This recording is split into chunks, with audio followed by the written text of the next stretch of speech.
Herkese merhaba, kanalıma hoş geldiniz. Bugün hırkamızın 3. bölümüyle karşınızdayım. Bir önceki videomuzda bu arka kısmını ve bu yan sağ kısmı yapmıştık. Şimdi de sol kısmını yapacağız beraber. Bütün detayları sizlerle paylaşacağım. Diğer videoya ulaşmak için, bir önceki videoya ulaşmak için açıklamalar kısmına tıklayarak ulaşabilirsiniz. Oraya linki bırakacağım. Şöyle bakın, hemen sol tarafı da düz örülen kısmını ördüm. Şöyle bakın, görüyorsunuz. Kesme kısmını beraber yapacağız. Çünkü diğer videolarımda bazen sadece bir kesmeyi gösteriyordum. Diğer tarafı yaparken kafası karışanlar oluyordu.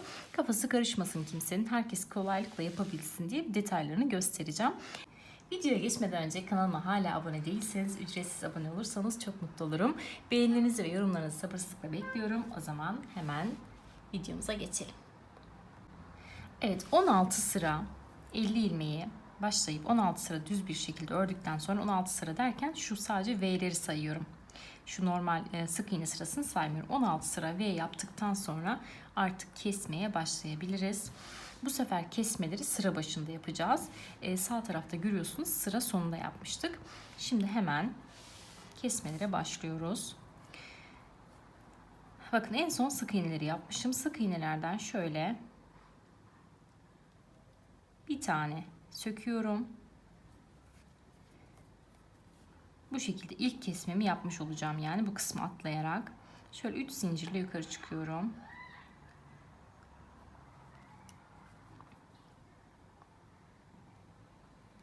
Üç zincirle yukarı çıkıyorum. Bunu ilk trabzan sayıyorum. Şu kısma hemen V trabzanımı yapıyorum. Evet, bakın. Şu kısımdan bir tane atlayarak ne yapmış olduk? İlk kesmemizi yapmış olduk. Hemen sağ taraftan da örnek verelim. Sağ ile solu aynı yapacağız. Bakın, burada da ne yapmıştık? Şöyle bir tane atlamıştık ve ilk kesmemizi yapmıştık. Şöyle yan yana getirdiğimizde bakın, eşit aynı kesmeyi yapmış olduk. Şimdi sıramı tamamlıyorum düz bir şekilde. İlk kesmeyi yaptık. Artık bundan sonrası düz bir şekilde örülecek. Arkada da bütün ilmekleri sadece sık iğne ile dolduracağım. Önde tekrar kesmelerde görüşelim.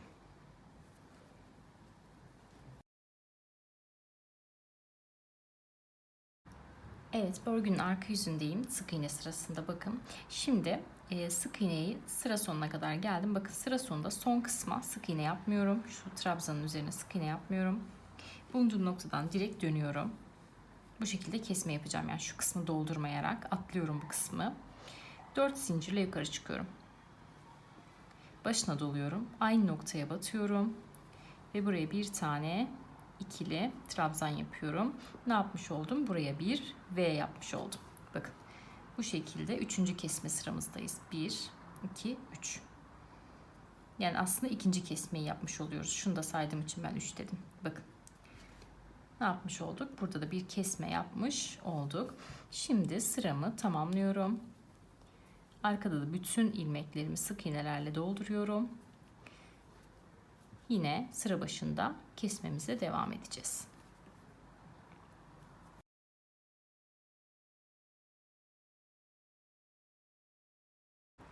Evet, geldim tekrar sıra başına. Bakın, son diğer bir önceki sıramı bitirirken sık iğne sıramı şöyle göstereyim, netleştirelim. Son kısma sık iğne batmadım. Dönüyorum. Şimdi burada V var ya, bu V'nin üzerine sadece bir tane trabzan yaparak burayı ne yapıyorum? Yine V'yi teke indirmiş oluyorum, tek trabzana. Bakın, bir sonrakine atlıyorum direkt. Buraya V'mi yapıyorum. Evet, bakın. Burada da ne yapmış oldum? Şöyle göstereyim, bakın. Yine kesme yapmış oldum. Şöyle bakalım. 1, 2, 3. kesme sıramızı bitirmiş olduk. 1, 2, 3. Şimdi yine devam ediyorum. Klasik rutin tamamlama işlerimi halledeyim. Ön ve arkada. Bunu artık sürekli her zaman tekrar etmek istemiyorum. Daha sonra önde tekrar sıra başında kesmeyle devam edeceğiz. Şöyle bir tepeden de göstereyim. Bakın, kesmemiz bu şekilde. Sağda gösterelim. Şöyle bakın. Denk gelen kısımlar. Şöyle göstereyim. Bakın. Görüyor musunuz? Eşit merdiven gibi böyle karşılıklı kesiyoruz. Burada yaptığımız işlemlerin aynısını burada yapıyoruz. Bakın burada kenar trabzanları yaptığımız kısımlar birbirine denk geliyor. V trabzan yaptığımız kısımlar denk geliyor. Yine kenar trabzan, yani aynı eşit kesme yaptığımızın göstergesi. Evet, tamamlayıp dönüyorum. Evet, kesmelerle devam ediyoruz. Şimdi yine sık iğne sırasında son sık iğnemi yapmadan, son 2 sık iğnemi, bakın normalde bir buraya yapacaktık, bir buraya, hemen dönüyorum. Şurada bakın bulunduğum noktada en son bakın V trabzanın üzerinde, buradaki kenardaki tekli trabzanı atladık. Hemen 4 tane zincir çekiyorum. Daha sonra direkt dibine batıyorum ve ikili trabzan yapıyorum. Bu şekilde bakın V trabzan yapmış oldum. Şimdi sıramı tamamlayacağım. Arka yüzde yine sık iğnelerle dolduracağım. Ön yüzde tekrar kesme yapacağız.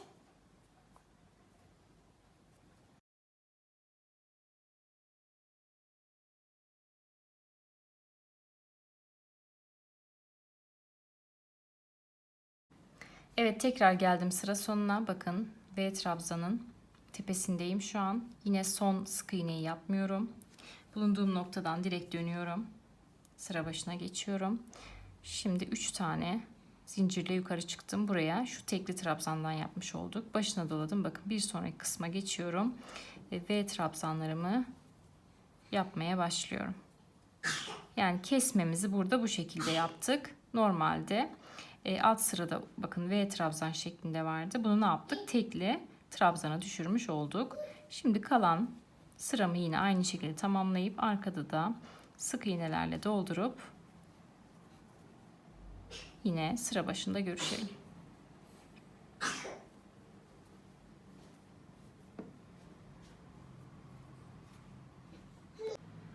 Evet, sık iğnelerde geldim sıra sonuna. Şimdi bakın bulunduğum noktada şu 2 sık iğneyi yapmadım. Direkt dönüyorum.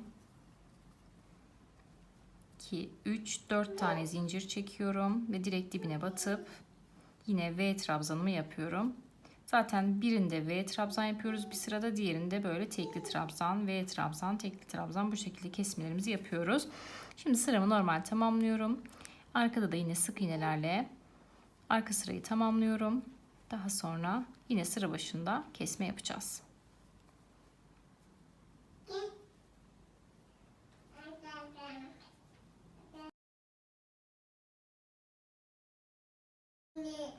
Evet, yine sıra sonuna geldim. Şimdi bakın V trabzanın tam üstündeki son sık iğneyi yapmıyorum. 3 zincirle yukarı çıkıyorum. Dönüyorum. Bir sonraki bakın V trabzana batıyorum. Ve buraya yine V trabzanımı yapıyorum. Bu şekilde şurada bakın kesmemizi yapmış olduk. Altta V trabzanımız vardı. Bakın biz burada tekli trabzana düşürdük. Bu şekilde kesmemizi yaptık. Şimdi sıramızı tamamlayalım. Arkada da yine sık iğnelerle tamamlayalım. Önde yine görüşelim.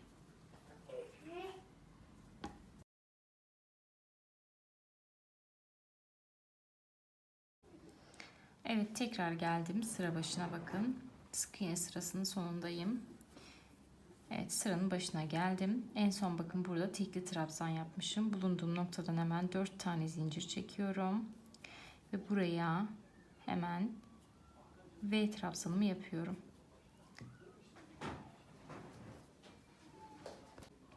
Evet, bu şekilde kesmemizi yapmış olduk. Şimdi söküldü, hemen düzelteyim onu.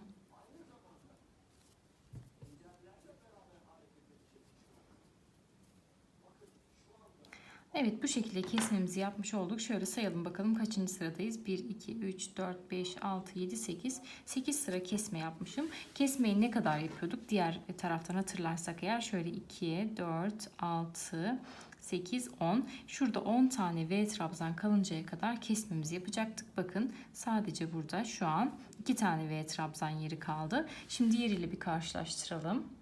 Evet, şöyle diğeriyle bakın yan yana getirdiğim zaman şöyle kesme yerlerinde şöyle denkleştiriyorum. Eşit bir şekilde. Bu tarafta, sağ tarafta bakın 10 sıra kesme yapmışım. Şöyle sayıyoruz. 1, 2, 3, 4, 5, 6, 7, 8, 9, 10. Bakın toplam 10 sıra kesme yapmışım. 10 sıra kesmeden sonra da 10 tane bakın şöyle sayalım.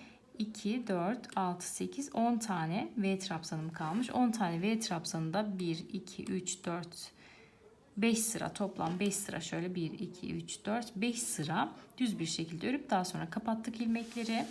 Burada da aynısını yapacağız. Aynı bu mantıkla sol tarafı gösterdim, artık anlaşılmıştır buraya kadar sanırım. Aynı mantıkla bitirelim. 10 tane V trabzan kalınca da şuradaki gibi 5 sıra düz bir şekilde örelim. Daha sonra birleştirmeye geçelim. Hemen yapıp dönelim.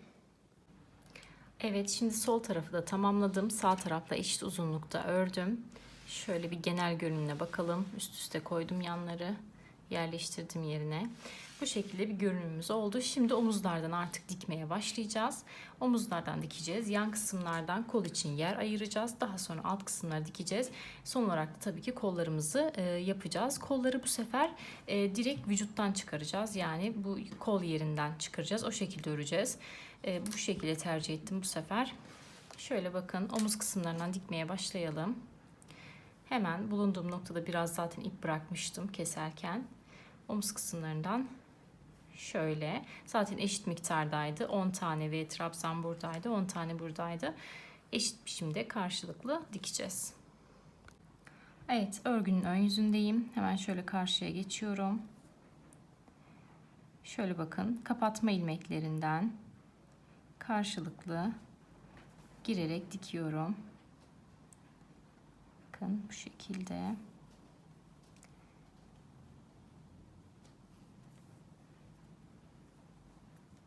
Dikişimi gerçekleştiriyorum.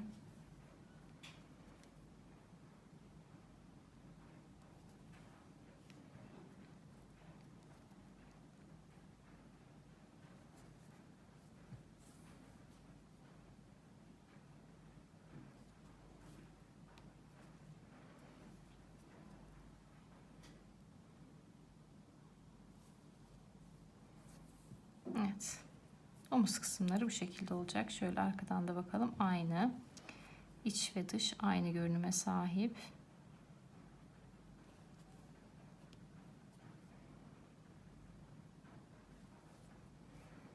Evet, bu şekilde bu noktaya kadar dikeceğim. Şöyle eşit bir şekilde bu noktaya kadar dikiş işlemimi gerçekleştiriyorum.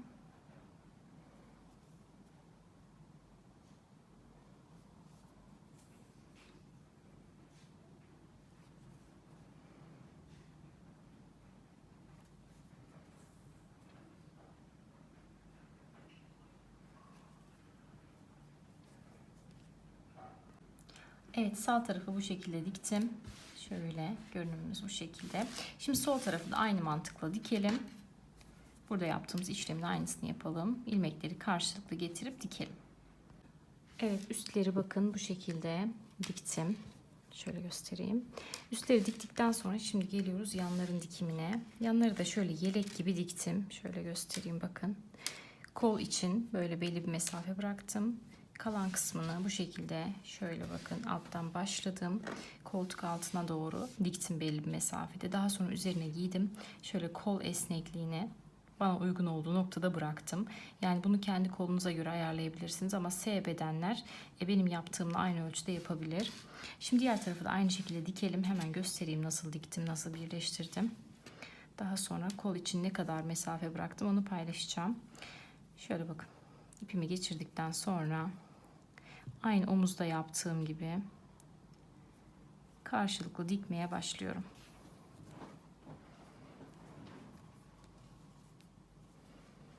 Bu ipleri daha sonra temizleyeceğim. O önemli değil. Şöyle bakın. İlmekleri karşılıklı dikiyorum. Umarım görünüyordur. Evet.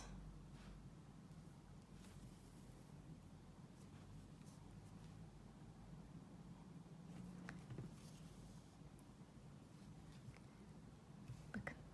Bu şekilde karşılıklı dikiyorum.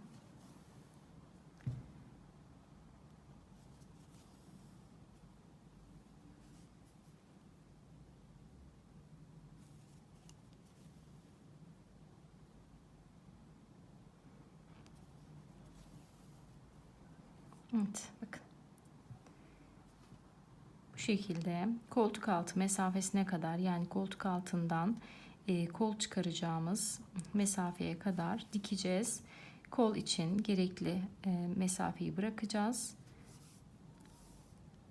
Daha sonra da oradan kolumuzu çıkaracağız. Direkt modelimizi uygulayacağız. Evet, şimdi koltuk altından gerekli mesafeye kadar ben dikiyorum.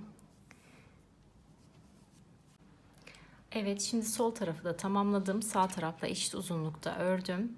Şöyle bir genel görünümüne bakalım. Üst üste koydum yanları. Yerleştirdim yerine. Bu şekilde bir görünümümüz oldu. Şimdi omuzlardan artık dikmeye başlayacağız. Omuzlardan dikeceğiz. Yan kısımlardan kol için yer ayıracağız. Daha sonra alt kısımları dikeceğiz. Son olarak da tabii ki kollarımızı yapacağız. Kolları bu sefer direkt vücuttan çıkaracağız. Yani bu kol yerinden çıkaracağız. O şekilde öreceğiz. Bu şekilde tercih ettim bu sefer. Şöyle bakın, omuz kısımlarından dikmeye başlayalım. Hemen bulunduğum noktada biraz zaten ip bırakmıştım keserken. Omuz kısımlarından şöyle, zaten eşit miktardaydı. 10 tane ve trabzan buradaydı, 10 tane buradaydı. Eşit biçimde karşılıklı dikeceğiz. Evet, örgünün ön yüzündeyim. Hemen şöyle karşıya geçiyorum. Şöyle bakın, kapatma ilmeklerinden karşılıklı girerek dikiyorum. Bakın bu şekilde.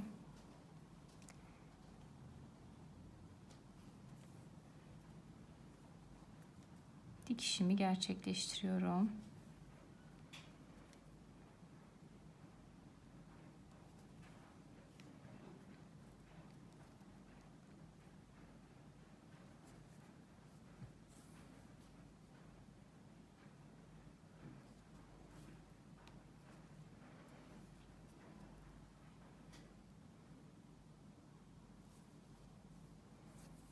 Evet. Omuz kısımları bu şekilde olacak. Şöyle arkadan da bakalım. Aynı. İç ve dış aynı görünüme sahip.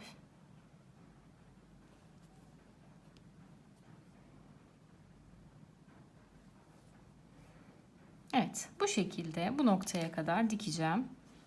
Şöyle eşit bir şekilde bu noktaya kadar dikiş işlemimi gerçekleştiriyorum.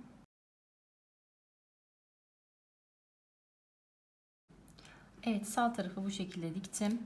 Şöyle görünümümüz bu şekilde. Şimdi sol tarafı da aynı mantıkla dikelim. Burada yaptığımız işlemin aynısını yapalım. İlmekleri karşılıklı getirip dikelim. Evet, üstleri bakın bu şekilde diktim. Şöyle göstereyim. Üstleri diktikten sonra şimdi geliyoruz yanların dikimine. Yanları da şöyle yelek gibi diktim. Şöyle göstereyim bakın. Kol için böyle belli bir mesafe bıraktım. Kalan kısmını bu şekilde şöyle bakın alttan başladım. Koltuk altına doğru diktim belli bir mesafede. Daha sonra üzerine giydim. Şöyle kol esnekliğine bana uygun olduğu noktada bıraktım. Yani bunu kendi kolunuza göre ayarlayabilirsiniz ama S bedenler benim yaptığımla aynı ölçüde yapabilir. Şimdi diğer tarafı da aynı şekilde dikelim. Hemen göstereyim nasıl diktim, nasıl birleştirdim. Daha sonra kol için ne kadar mesafe bıraktım onu paylaşacağım. Şöyle bakın. İpimi geçirdikten sonra aynı omuzda yaptığım gibi karşılıklı dikmeye başlıyorum.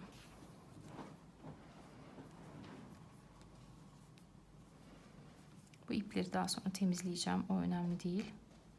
Şöyle bakın. İlmekleri karşılıklı dikiyorum. Umarım görünüyordur. Evet.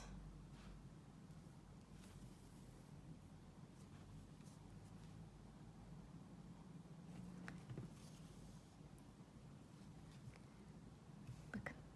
Bu şekilde karşılıklı dikiyorum.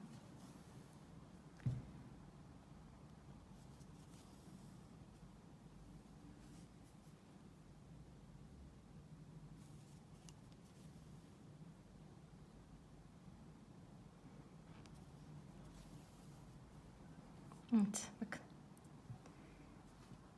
Bu şekilde koltuk altı mesafesine kadar, yani koltuk altından kol çıkaracağımız mesafeye kadar dikeceğiz. Kol için gerekli mesafeyi bırakacağız. Daha sonra da oradan kolumuzu çıkaracağız. Direkt modelimizi uygulayacağız. Evet, Şimdi koltuk altından gerekli mesafeye kadar ben dikiyorum. Şöyle sizinle de hemen paylaşayım. Diğeriyle aynı ölçüde dikeceğim çünkü. Şöyle modelden sayacağım. Kaç V'den sonra dikmeyi bırakmışım. Hemen sayıyorum.